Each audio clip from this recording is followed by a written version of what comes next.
Hey guys, welcome back.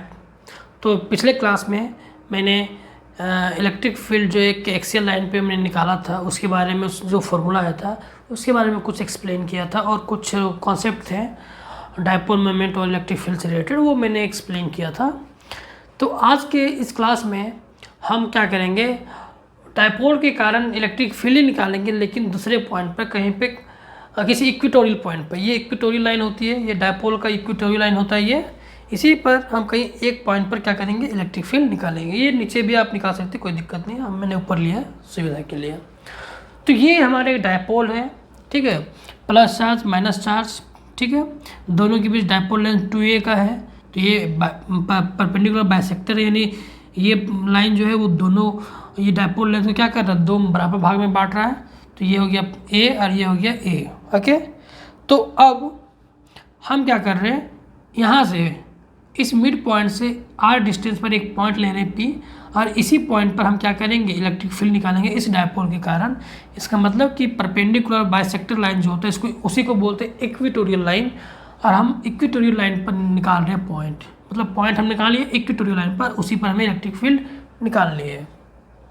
तो heading वही है, electric field due to a point on the equatorial line, ठीक है। तो दो लाइन का बोर्ड्स के लिए मैंने लिखा है, बोर्ड्स के बच्चों के लिए, कि let us consider a point on the equatorial line at distance r at which we have to find e। कि हमने माना है एक पॉइंट P माना है, P एक पॉइंट माना है r डिस्टेंस पर, जिस पर हमें क्या निकालना है, इलेक्ट्रिक फील्ड निकालना है A, ठीक है। तो चलिए अब निकालते हैं। तो इसमें हम इलेक्ट्रिक फील्ड कैसे निकालेंगे, तो जाहिर सी बात है हमारा मेथड वही रहेगा, सिंपल सा। हमने अभी तक एक ही फार्मूला पढ़ा है इलेक्ट्रिक फील्ड का, और वो क्या है, वो है electric field due to a point charge, यानी पॉइंट चार्ज के कारण एक इलेक्ट्रिक फील्ड हम जानते हैं। तो उसी पॉइंट चार्ज के फील्ड का मतलब उसी पॉइंट चार्ज के कॉन्सेप्ट को यूज करके हम इसका डेरिवेशन करेंगे और इसका इलेक्ट्रिक फील्ड निकालेंगे।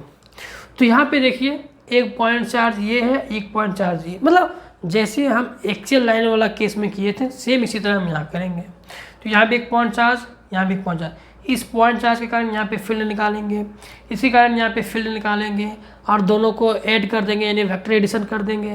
तो हमारा क्या निकल जाएगा, नेट इलेक्ट्रिक फील्ड निकल जाएगा, ठीक है। तो चलिए सबसे पहले मैं प्लस क्यू के कारण निकालता हूँ। तो electric field E due two plus Q, ठीक है। तो इसके कारण क्या हो जाएगा, तो एक पॉइंट चार्ज के कारण क्या होता है इलेक्ट्रिक फील्ड, तो वो होता है हमारा E is equal to k q by r square. R यहाँ पे क्या है, डिस्टेंस, चार्ज और पॉइंट के बीच का डिस्टेंस। तो देखिए ये हमारा चार्ज है और ये हमारा पॉइंट है, तो पॉइंट और चार्ज के बीच का जो डिस्टेंस है वो क्या होता है, ये सॉरी थोड़ा मुझे पंखा चालू करना होगा क्योंकि बहुत ज़्यादा गर्मी लग रही है। तो थोड़ा पंखा का आवाज़ होगा तो आप थोड़ा मैनेज कर लीजिएगा क्योंकि थोड़ा गर्मी लग रहा है, ठीक है। चलिए कोई दिक्कत नहीं, थोड़ा गर्मी झेल ही लेता हूँ, आपको आवाज़ आएगा तो थोड़ा आज इरिटेटिंग लगेगा। तो यहाँ पे क्या है कि जो हमारा डिस्टेंस है आर, जो डिस्टेंस है पॉइंट और चार्ज के बीच, ये है।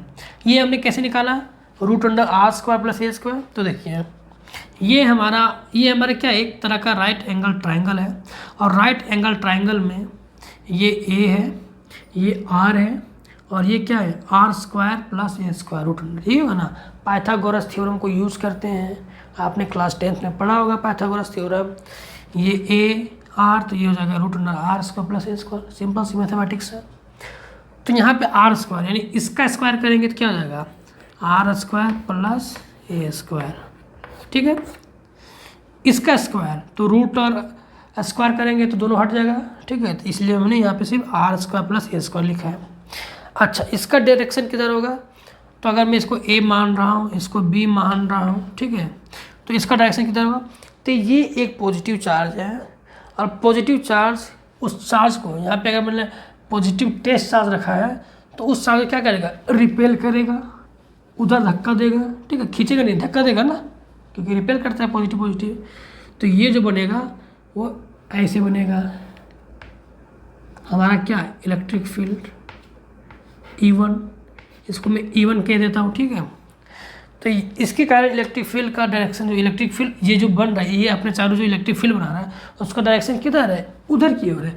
यानी इसके इलेक्ट्रिक फील्ड में अगर यहाँ पे रखेंगे तो वो ऐसे बाहर फेंक देगा उस चार्ज को धक्का मार के, ठीक है। अब इसके कारण निकल गया, और इसको मैं यहाँ पे दिखा भी देता हूँ, ठीक है। E1 ये क्या AP की ओर, तो AP, ठीक है।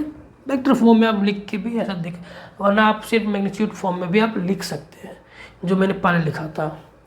अब इसके कारण हो गया, अब इसके कारण निकालते हैं। तो E ड्यू टू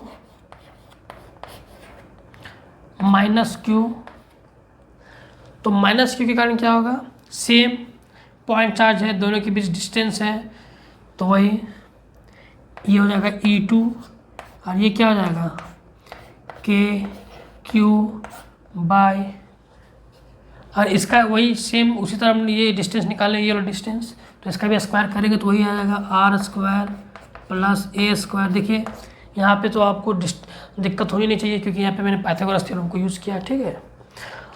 अब इसका डायरेक्शन किधर है, ये नेगेटिव चार्ज यहाँ पे इलेक्ट्रिक फील्ड बना रही है, तो इसका डायरेक्शन किधर है, तो नेगेटिव चार्ज क्या करती है, अपनी ओर खींचती है। यहाँ पे पॉजिटिव टेस्ट चार्ज हमने रखा है, तो ये क्या करेगा, ये अपनी ओर खींचेगा इधर, ठीक है, ये इसको इधर खींचेगा अपनी ओर, तो ये हो गया हमारा E2, ये क्या हो गया E2, ठीक है। ये चार्ज क्या करेगा, अपने इलेक्ट्रिक फील्ड बनाएगा इस तरह से, और इसी पॉइंट पर वो उस चार्ज को क्या करेगा, अपनी ओर ऐसे खींचेगा अपनी ओर, ठीक है। तो ये हो गया E1, ये हो गया E2। अब दोनों के कारण निकल गया है। अब क्या करेंगे, तो दोनों का वेक्टर सम करेंगे, इसका डायरेक्शन कितना हो जाएगा, PB की तरफ, यहाँ पे भी लिख देते हैं PB, ठीक है, टुवर्ड्स PB। अब क्या करेंगे, तो दोनों को ऐड कर देंगे, दोनों को जोड़कर नेट इलेक्ट्रिक फील्ड निकाल देंगे, क्योंकि दो यहाँ पे क्या आ रहा है, एक वेक्टर उधर आ रहा है, दूसरा वेक्टर इधर आ रहा है, तो एक वेक्टर ऐसे और एक वेक्टर ऐसे, दो वेक्टर को जोड़ना हमें बहुत अच्छी तरह से आता है, ठीक है। कैसे ऐड करते हैं, सो हम वही करेंगे, और हम नेट इलेक्ट्रिक फील्ड निकाल देंगे। यानी दोनों के कारण देखिए, ये अपना इलेक्ट्रिक फील्ड यहाँ पे बनाया, इधर उसको धक्का दे रहा है, ये भी अपना इलेक्ट्रिक फील्ड बनाया, अपनी ओर खींच रहा है, पर अल्टीमेटली चार्ज जाएगा किधर, यहाँ पे जो हमने टेस्ट चार्ज को रखा है वो जाएगा किधर, इधर की ओर जाएगा या इधर की ओर जाएगा या फिर कहीं और जाएगा, तो आंसर है कहीं और जाएगा। क्यों, क्योंकि दोनों का जो नेट आएगा, दोनों के कारण जो नेट डायरेक्शन आएगा, नेट इलेक्ट्रिक फील्ड आएगा, और उसका जिधर डायरेक्शन होगा उधर जाएगा। एक्सेल केस में क्या था, पॉजिटिव चार्ज जो है बाहर की ओर भेज रहा था, नेगेटिव चार्ज अपनी ओर खींच रहा था, लेकिन गया किधर, नेगेटिव चार्ज की तरफ। क्यों, क्योंकि वो चार्ज नेगेटिव चार्ज के नज़दीक था, और नज़दीक था उसका पावर ज़्यादा था, इलेक्ट्रिक फील्ड जो नेगेटिव चार्ज के कारण था वो ज़्यादा था, जिसके कारण क्या हुआ, उसको अपनी ओर खींचा। क्या किया था, दोनों वेक्टर था और दोनों वेक्टर को ऐड किए, तो जिसके पास जितना पावर था उसकी ओर आया। इसी तरह यहाँ पे क्या कि एक उधर धक्का दे रहा है और एक इधर अपनी ओर खींच रहा है, तो दोनों के कारण जो नेट इलेक्ट्रिक फील्ड आएगा ना, उधर की ओर उसका डायरेक्शन होगा। तो गर्मी काफ़ी लग रही, थोड़ा सा पोंछ लेता हूँ, पसीना काफ़ी हो रहा है। तो अब क्या करते, ऐड करते हैं दोनों को, ठीक है, और ऐड करके निकालते हैं नेट इलेक्ट्रिक फील्ड। तो मैं इसको मिटा रहा हूँ, इसकी क्या कोई ज़रूरत नहीं है, ठीक है। तो अब ऐड करना है, तो हमें पता है कि हमें वेक्टर एडिशन का रूल लगाना है। तो वेक्टर एडिशन का हमने दो रूल पढ़ा है, एक तो होता है पैरेललोग्राम का मेथड, और जो दूसरा मेथड होता है वो होता है कंपोनेंट को तोड़कर। कंपोनेंट मतलब अगर एक वेक्टर इधर है तो इसको क्या करते हैं, एक्स कंपोनेंट, ये एक्स कंपोनेंट और ये वाई कंपोनेंट में, ऐसे एक्स और वाई कंपोनेंट में तोड़ देते हैं, ठीक है, इस तरह। और एक क्या करते हैं, मान लीजिए एक वेक्टर इधर है एक वेक्टर इधर है, तो हम क्या करते हैं, यहाँ पे एक पैरेललोग्राम बनाते हैं इस तरह से, और इसका जो डायरेक्शन होता है वो इसका ये क्या बोलते हैं इसको, डायगोनल की ओर होता है। पैरेललोग्राम के डायगोनल की तरफ होता है। ये अपने वेक्टर जब आप पढ़ रहे होंगे, जब मैंने पढ़ाया था तो उस टाइम मैंने बताया होगा, मैंने वेक्टर उतना डिटेल से नहीं पढ़ाया, बस सिंपली पढ़ाया, लेकिन आपने कहीं अगर पढ़ा होगा वेक्टर के बारे में डिटेल से तो आपको पता होगा कि पैरेललोग्राम लोग को कैसे यूज़ करते हैं जोड़ने के लिए, ठीक है। तो यहाँ पे आप दोनों में से कोई एक मेथड यूज़ कर सकते हैं, या फिर आप पैरेललोग्राम मेथड को यूज़ कर सकते हैं। कैसे, यहाँ से क्या करेंगे, आप इसी डायरेक्शन में एक पैरेललोग्राम कंप्लीट करेंगे ऐसे बना के, ठीक है। ऐसे ये एक पैरेललोग्राम बनाएंगे और इसका जो डायरेक्शन होगा वो इधर की ओर होगा, यानी नेट इलेक्ट्रिक फील्ड हमारा किधर आएगा, इधर की ओर आएगा। ये तो हो गया यहाँ पे डायरेक्शन, यानी हमको ये पता चल रहा है कि जो इलेक्ट्रिक फील्ड का जो डायरेक्शन होगा वो इधर होगा, जो नेट इलेक्ट्रिक फील्ड आएगा, यानी जो ई नेट आएगा, दोनों के कारण जो ई नेट आएगा वो इधर होगा, ठीक है। अब ये तो हुआ यहाँ पे ज्योमेट्रिक हिसाब से। मैग्नीट्यूड के वजह से कैसे निकालेंगे पैरेललोग्राम से, तो हमें पता है फॉर्मूला, नेट इलेक्ट्रिक फील्ड के लिए, यानी नेट जो वेक्टर निकालते हैं उसके लिए जो मैग्नीट्यूड हमें पता है वो क्या है, रूट अंडर कैसे निकालते हैं, E1 का स्क्वायर प्लस E2 का square plus 2E1 E2 cos theta. अब थीटा कैसे आएगा, तो आपको पता है ये एक फिक्स डिस्टेंस है और ये आर्क से दोनों की तरफ सेम डिस्टेंस है, क्योंकि देखिए दोनों सेम डिस्टेंस है। तो ये क्या बना रहा है, एक समद्विबाहु त्रिभुज बना रहा है, यानी आइसोसेलेस ट्रायंगल बना रहा है। और आइसोसेलेस ट्रायंगल में क्या होता है, अगर दोनों एंगल बराबर है तो दोनों साइड बराबर होते हैं, ठीक है। तो ये थीटा, तो देखिए ये ऐसे जा रहा है, ठीक है, और ये लाइन ऐसे है, यानी जेड बन रहा है। तो ये एंगल थीटा है, तो ये भी एंगल क्या हो जाएगा, थीटा होगा। कैसे, एकांतर कोण के नियम से, आपको पता होगा एकांतर मतलब क्या बोलते हैं इसको, अल्टरनेट एंगल, ठीक है, अल्टरनेट एंगल के रूल से, ठीक है। इसी तरह ये ऐसे जा रहा है लाइन, और ये एक लाइन ऐसे। आपने क्लास 7th 8th में ज्योमेट्री पढ़ा होगा आपने, ऐसे दो पैरेलल लाइन को अगर ये काटता है, एक तिरछी लाइन, ये एक पैरेलल लाइन, और ये भी एक, क्या मान लीजिए ये एक पैरेलल लाइन है, ये दो पैरेलल लाइन को ये तिरछी लाइन काट रहा है। तो यहाँ का जो एंगल होता है, ये एंगल यहाँ का भाई वही एंगल होता है, दोनों एंगल बराबर होता है। इसको क्या बोलते हैं, इसको शायद बोलते हैं एडजेसेंट एंगल, ठीक है। और हिंदी में क्या बोलते हैं, हिंदी नहीं पता, लेकिन इसको बोलते हैं एडजेसेंट एंगल, ठीक है। और इसी तरह ये आमने सामने ये आमने सामने इस तरह से एडजेसेंट एंगल। तो यहाँ पे क्या था, ये दो पैरेलल लाइन था, ये तिरछी लाइन ऐसे काट रहा है, यानी दो पैरेलल लाइन तिरछी लाइन काट रहा है। यहाँ वाला एंगल पता है, तो यही एंगल ये होता है। ज्योमेट्री से आपको ये चीज़ पता होनी चाहिए कि आपने क्लास 7 8 9 10 में ये चीज़ पढ़ा होगा। तो यहाँ पे आपको दिक्कत नहीं होनी चाहिए कि अगर ये थीटा है तो ये भी थीटा होगा, ठीक है।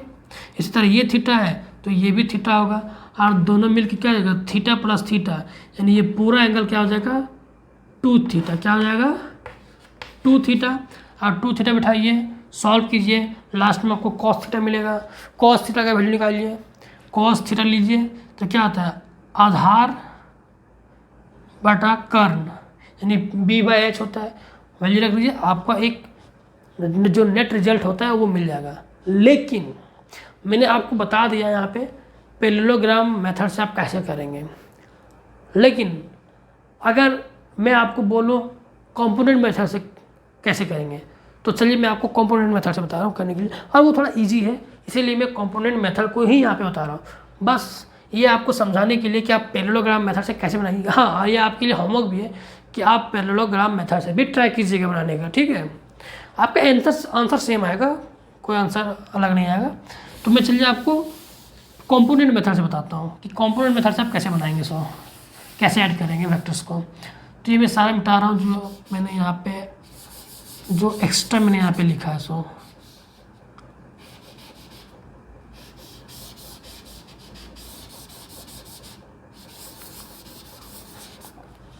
देखिए, एक इलेक्ट्रिक फील्ड इधर था हमारा,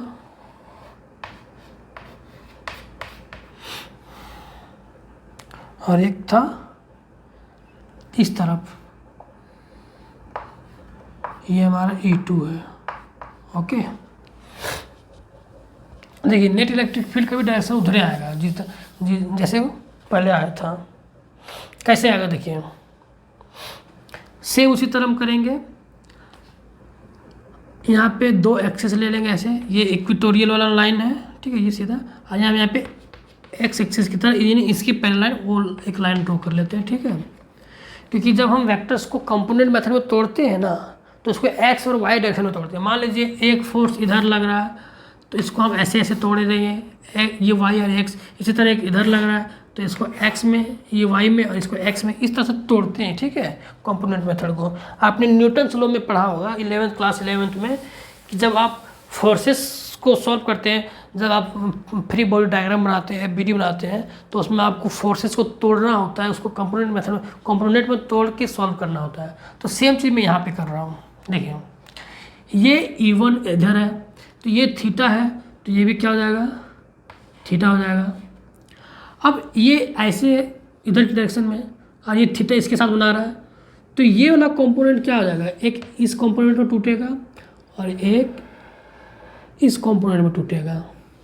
तो थीटा इसके साथ बन रहा है, तो जिस एक्सिस के साथ एंगल बनता है वो वाला हो जाता है कॉस का कंपोनेंट।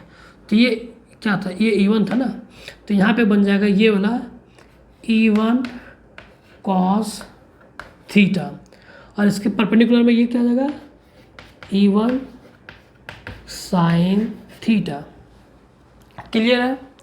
अब इसका कंपोनेंट तो हमने कर दिया, अब E2 का करते हैं। तो ये E2 का कैसे करेंगे, तो E2 देखिए इधर है, नीचे की ओर ऐसे है, तो ये एंगल है, तो हमारा क्या हो जाएगा, ये भी सॉरी ये थीटा एंगल है तो ये भी थीटा एंगल हो जाएगा। कैसे, उसी मेथड से जो मैंने पहले बताया था। तो अब इसका 2 कंपोनेंट करेंगे, तो ये थीटा इसके साथ बन रहा है, तो कॉस वाला कंपोनेंट इसी के साथ बनेगा, ठीक है। तो इधर बनेगा E2 cos theta, E2 cos theta, ये वाला, ठीक है। ये E1 कॉस थीटा था और ये E2 कॉस थीटा है। और इसका इधर एक कंपोनेंट बनेगा इस डायरेक्शन में, वाई डायरेक्शन में, ये क्या बनेगा, ये बनेगा E2 sine theta. I hope कि आपको ये समझ में आया होगा, और नहीं आया होगा तो मैं फिर से समझा रहा हूँ। देखिए E1 इधर था, ये एंगल था, तो ये भी एंगल आएगा। कैसा आया था मैं बता चुका हूँ अभी आपको। तो ये एंगल इसके साथ बना रहा है, तो जिसके साथ एंगल बनाता है वो कंपोनेंट कॉस में टूटता है। तो ये E1 था, तो ये कंपोनेंट हो जाएगा E1 कॉस थीटा, और ये हो जाएगा E1 साइन थीटा। सेम हमारा E2 इधर है नीचे की ओर, तो ये एंगल थीटा, तो ये भी एंगल थीटा हो जाएगा, ठीक है। सेम वही प्रोसेस। अब इसको तोड़ेंगे तो ये उधर जाएगा E2 कॉस थीटा की तरफ, इसका एक कंपोनेंट जाएगा ना कॉस थीटा की तरफ, और इसका परपेंडिकुलर यानी परपेंडिकुलर कंपोनेंट ये होगा वाई की तरफ। ये एक्स वाला था, ये वाई वाला था, तो ये हो जाएगा E2 साइन थीटा, जो मैंने यहाँ पे लिखा है, यहाँ पे जगह नहीं है तो E2 साइन थीटा। अब देखिए, अब जब कंपोनेंट मेथड में टूट गया तो हम क्या करते हैं, एक्स डायरेक्शन के सारे फोर्सेस को, यानी हॉरिजॉन्टल फोर्सेस और वर्टिकल फोर्सेस सबको बराबर करते हैं। हॉरिजॉन्टल फोर्सेस में जितने भी फोर्स लग रहे हैं सबको बराबर कीजिए, वर्टिकल डायरेक्शन में जितने भी फोर्स लग रहे हैं सबको बराबर कीजिए। यहाँ पे देखिए एक चीज़, E1 और E2 को मैग्नीट्यूड देखिए, डायरेक्शन को मत देखिए, मैग्नीट्यूड देखिए। E1 जो है KQ/R² प्लस A², E2 जो है KQ/R² प्लस A², यानी दोनों इलेक्ट्रिक फील्ड का जो मैग्नीट्यूड है वो क्या है, सेम है। क्या है, सेम है, ठीक है। तो हम यहाँ पे E1 बराबर E2, और दोनों के बदले में हम क्या लिख सकते हैं, एक सेम नाम E लिख सकते हैं, क्योंकि दोनों बराबर है, ठीक है। इसलिए इसको हम एक कॉमन नेम दे दिए दोनों के लिए, E। क्लियर है, ठीक है। अब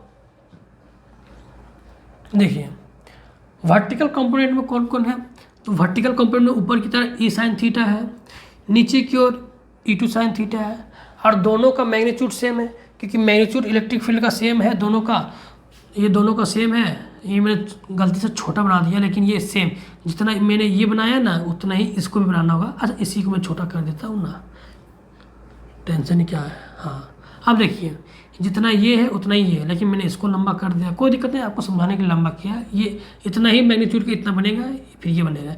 इसी तरह ये वाला इतना मैग्नीट्यूड का बनेगा, इतना है। यानी दोनों इलेक्ट्रिक फील्ड का मैग्नीट्यूड सेम है, तो दोनों सेम मैग्नीट्यूड का बनाएगा। ये अपना इधर वाला बनाएगा E1 sin थीटा, और ये E2 बनाएगा अपना इधर E2 sin थीटा, और दोनों का मैग्नीट्यूड सेम है, तो ये एक दूसरे को क्या कर देगा, कैंसिल कर देगा।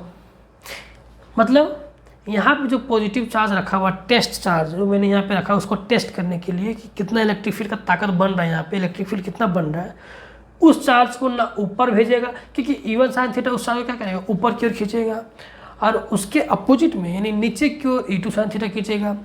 तो ये एक चार्ज है, ये एक इसको ऊपर की ओर खींच रहा है और एक इसको नीचे की ओर खींच रहा है, और दोनों का जो वैल्यू है सेम है। 5 न्यूटन से ऊपर खींच रहा है, 5 न्यूटन से नीचे खींच रहा है। चार्ज कहीं जाएगा क्या? नहीं जाएगा, दोनों में सेम फोर्स लग रहा है। ठीक है, थोड़ा पानी पी लेता हूँ। तो ऊपर वाला और नीचे वाला दोनों कंपोनेंट्स का क्या है, एक दूसरे को कैंसिल आउट कर दिया। ठीक है, यानी एक दूसरे को कैंसिल कर दिया। तो अब इसका हम लोग का कोई काम रहा नहीं। ठीक है, और जब कोई काम रहा नहीं तो इसका लिखने का जरूरत नहीं है, इसको मिटा देते हैं। ठीक है, ये कंपोनेंट में क्या कर रहा हूँ, मिटा दे रहा हूँ, क्योंकि इसका कोई काम रहा नहीं। ठीक है, अब हॉरिजॉन्टल ये वर्टिकल कंपोनेंट एक दूसरे को कैंसिल खत्म कर दिया, लेकिन क्या हॉरिजॉन्टल कंपोनेंट खत्म कर दे रहा है क्या? एक इधर लग रहा था, एक इधर लग रहा है क्या? नहीं, दोनों इलेक्ट्रिक फील्ड का जो डायरेक्शन है वो सेम है। E1 cos थीटा भी और E2 cos थीटा भी सेम है।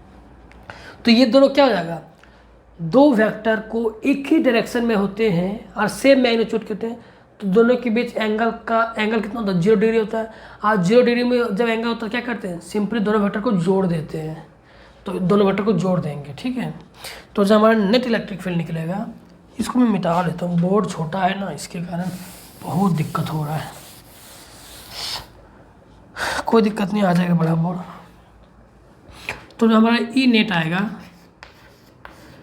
ई नेट जो आएगा वो क्या आएगा, 2E2 cos थीटा। और E1 E2 हम लिखेंगे नहीं, ई लिखेंगे, तो 2E cos थीटा। ठीक है, ये ई कहाँ से आया, तो यहाँ पे क्या आएगा, E1 cos theta, E2 cos theta, दोनों जुड़ जाएगा ऐसे, E1 cos थीटा, और E1 को क्या लिख रहे हैं, ई लिख रहे हैं, प्लस E2 cos थीटा, और E2 को भी क्या लिख रहे हैं, ई लिख रहे हैं। तो ये तो दोनों सेम चीज़ है, तो दोनों जुड़ के क्या हो जाएगा, 2E cos थीटा, और वही चीज़ मैंने यहाँ पे लिखा है ये। ठीक है, अब देखिए, तो इलेक्ट्रिक फील्ड का वैल्यू में पता है कितना आया था, इलेक्ट्रिक फील्ड जो आया था मैग्नीट्यूड E1 और E2 का, वो क्या आया था, KQ/R² प्लस A², ये आया था। अब cos थीटा कहाँ से लाएंगे? ठीक है, ये तो पता चल गया क्योंकि वो हमने निकाल रखा है पहले से। cos थीटा कहाँ से निकालेंगे? तो देखिए, ये एंगल, ये देखिए, ये एक राइट एंगल ट्रायंगल है। ठीक है, ये एक राइट एंगल ट्रायंगल है। तो राइट एंगल ट्रायंगल में cos थीटा कैसे निकालते हैं, क्लास 10th में जाइए, ट्रिगोनोमेट्री। cos थीटा क्या होता है, B/H, आधार बटा कर्ण, यानी बेस अपॉन हाइपोटेन्यूस। तो यहाँ पे बेस क्या है, बेस हमारा A है, इधर से भी देखिए, इधर से भी देखिएगा, तो बेस ये, हाइपोटेन्यूस सेम, दोनों सब सेम आ रहा है। और हाइपोटेन्यूस क्या है, R² प्लस A²। ठीक है, वैल्यू पुट कीजिए सबका, ये ई नेट है हमारा 2E, तो ये हो गया हमारा 2 × E, यानी इलेक्ट्रिक फील्ड क्या है, KQ/R² प्लस A², और cos थीटा का वैल्यू क्या निकला है, A/√2 √r² प्लस a²। देखिए के क्यू और 2a को मैं एक साथ लिख रहा हूँ, ठीक है। इस 2 और इस a को मैं एक साथ लिख रहा हूँ, ठीक है। और ये के और क्यू पहले से, ठीक है। और ये r² प्लस a² यानी 1 और ये पावर हाफ है यानी 1/√2। तो ये क्या हो जाएगा 1 प्लस हाफ 3/2 यानी r² प्लस a² बाय का पावर क्या हो जाएगा होल पावर 3/2। यह कैसे जोड़े मैंने आपको पता है ना, x है इंटू एक्स के पावर हाफ है यानी √x को हाफ लिख सकते हैं ना। तो बेस से मतलब क्या होता है पावर को जोड़ देते हैं। तो यहाँ पे 1 प्लस हाफ क्या हो जाएगा x और ये क्या हो जाएगा 3/2। तो वही चीज़ मैंने यहाँ पे किया है, ये यहाँ पे पावर 1 और ये पावर हाफ। तो पावर 1 और पावर हाफ जुड़ के हो जाएगा 3/2। ओके, अब Q इंटू 2a हम जानते हैं क्या होता है डायपोल मोमेंट होता है। तो K और डायपोल मोमेंट क्या लिखते हैं P। तो ये हो गया P r² प्लस a² का पावर होल 3/2। तो ये आ गया हमारा नेट इलेक्ट्रिक फील्ड और यही है हमारा रिक्वायर्ड एक्सप्रेशन, ठीक है।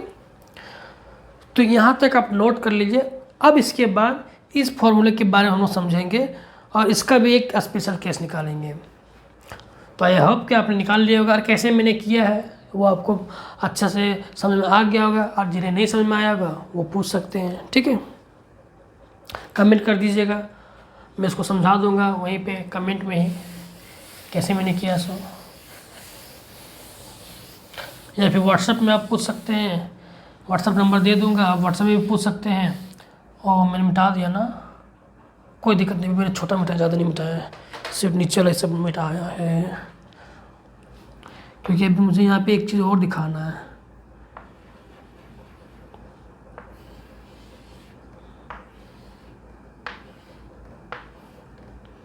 ये ए था, ये ए था, ये थीटा था और ये थीटा था ना, ठीक है।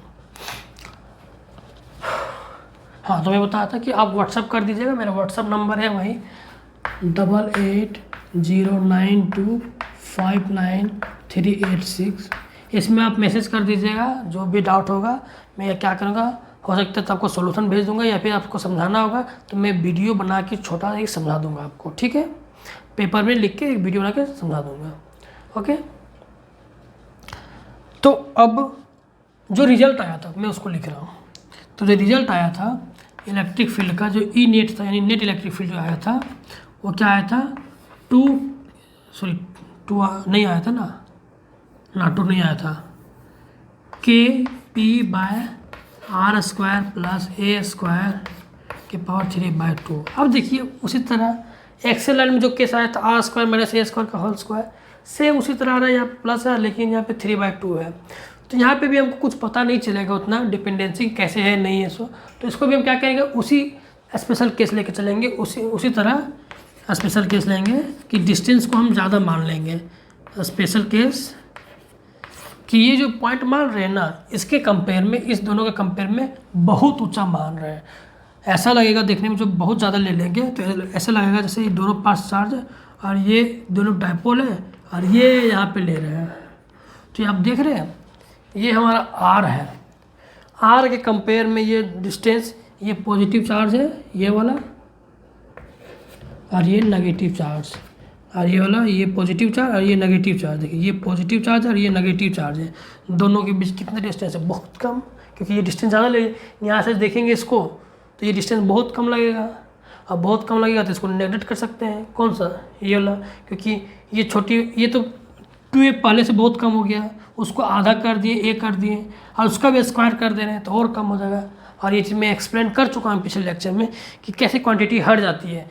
जब बहुत बड़ी क्वांटिटी में से बहुत छोटी क्वांटिटी को माइनस करते हैं या उसका स्क्वायर करते हैं तो वो और छोटी हो जाती है, आपको फ़र्क नहीं पड़ता, उसको हम नेगलेक्ट करते हैं छोटी क्वांटिटी को। तो ये आपको पता ही होगा, तो यहाँ पे मैं फिर से एक्सप्लेन नहीं करूँगा, मैं सिर्फ यहाँ पे करता हूँ वही case R is very very, if R is very very greater than A तो हम क्या करेंगे, इस टर्म को हटा देंगे, इसको नेगलेक्ट कर देंगे, जीरो कर देंगे, तो क्या हो जाएगा, ई जो हो जाएगा के पी, तो ये हो जाएगा आर स्क्वायर का पावर 3/2। देखिए ये कैसे हो जाएगा, आर स्क्वायर के पावर 3/2 ऐसे, आर स्क्वायर इंटू ये मल्टीप्लाई हो जाएगा 3/2, तो ये कट जाएगा, तो क्या आ जाएगा, आर क्यूब आ जाएगा।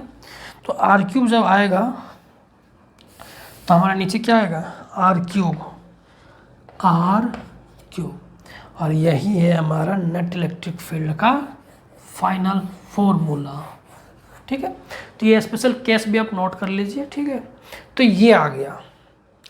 अब हमने इलेक्ट्रिक फील्ड एक्सियल लाइन पे भी निकाल लिया है और इक्वेटोरियल लाइन पे निकाल लिया। अच्छा, इसका डायरेक्शन का चर्चा भी तो हम नहीं किए हैं कि इसका डायरेक्शन किधर है। सो तो देखिए यहाँ से साफ दिख रहा है कि डायरेक्शन किधर है। सो किधर है, इस लाइन के पैरेलल है। और मैंने बताया था इससे पहले पिछले लेक्चर में कि किसी किसी केस में आपका इलेक्ट्रिक फील्ड का जो डायरेक्शन आएगा और जो डायपोल मोमेंट का जो डायरेक्शन आएगा वो क्या आएगा, बहुत गर्मी है, वो कहीं कहीं अपोजिट आएगा, कहीं कहीं सेम आ जाएगा। ठीक है, तो यहाँ पे क्या आ रहा है, पिछले केस में क्या आया था, सेम आया था, यहाँ पे देखिए अपोजिट आ रहा है।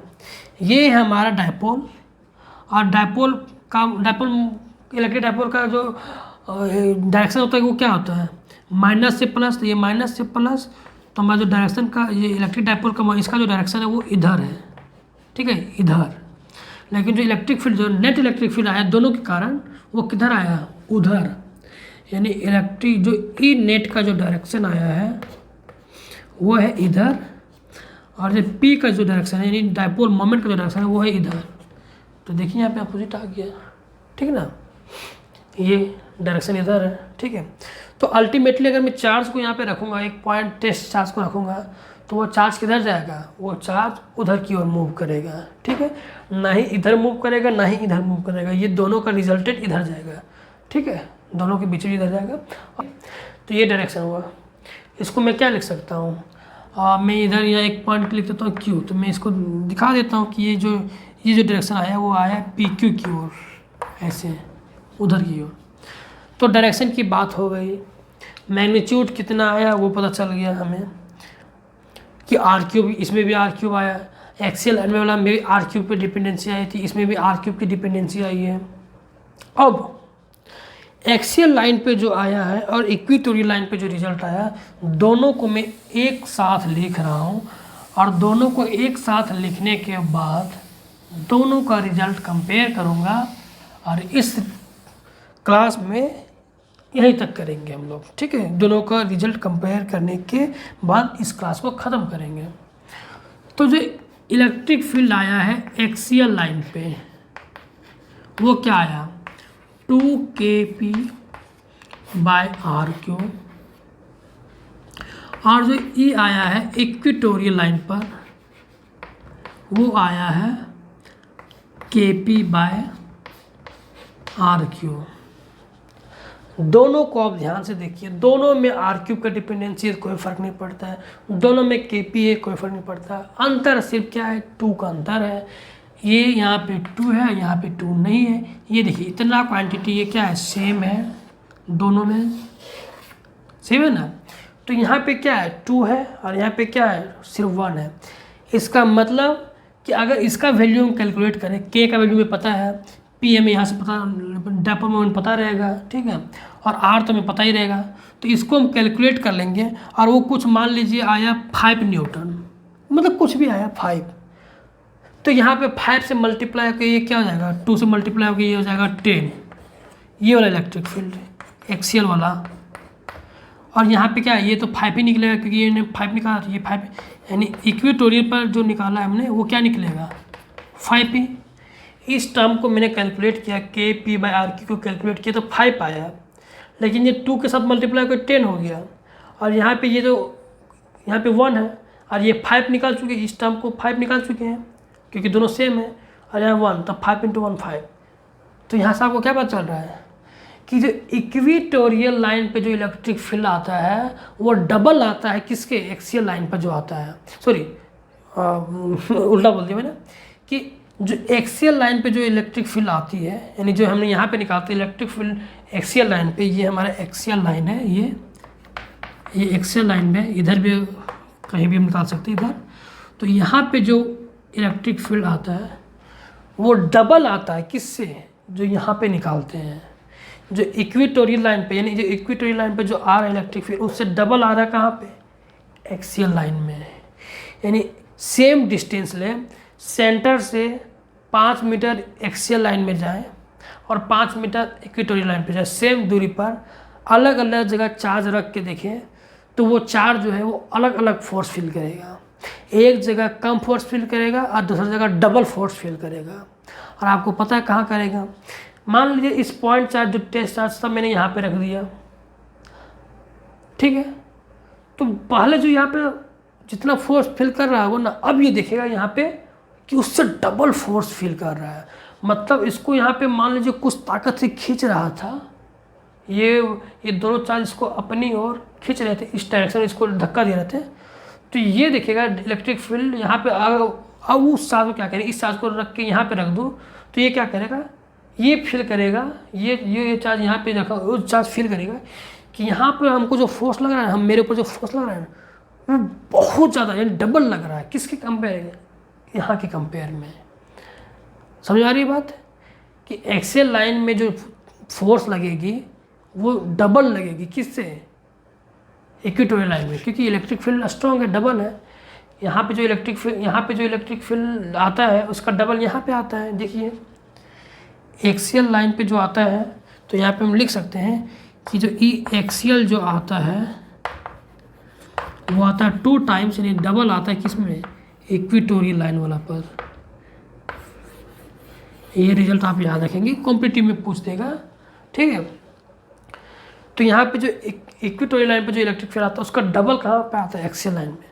तो आपको अगर ज़्यादा इलेक्ट्रिक फील्ड चाहिए, ज़्यादा स्ट्रॉन्ग इलेक्ट्रिक फील्ड आपको फील करवाना है किसी चार्ज को, तब उसको इक्वेटोरियल लाइन से उठा के कहाँ रख दीजिए, एक्सियल लाइन पर रख दीजिए। और सेम डिस्टेंस पे मैं बात कर रहा हूँ, अलग अलग डिस्टेंस में बात नहीं कर रहा हूँ, सेम डिस्टेंस।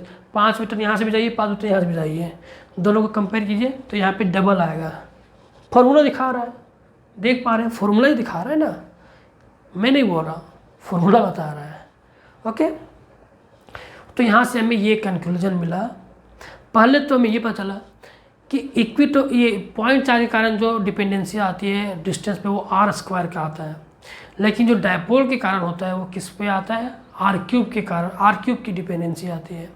अब डायपोल में 2 केस पड़े हैं, एक्सियल लाइन और इक्वेटोरियल लाइन पर। और दोनों लाइन में क्या हो रहा है, वहाँ भी यहाँ भी क्या हो रहा है कि एक जगह से दूसरी जगह पे इलेक्ट्रिक फील्ड डबल हो जा रही है। तो आप देख रहे हैं किस तरह इलेक्ट्रिक फील्ड वेरी कर रहा है सिर्फ डायपोल के कारण।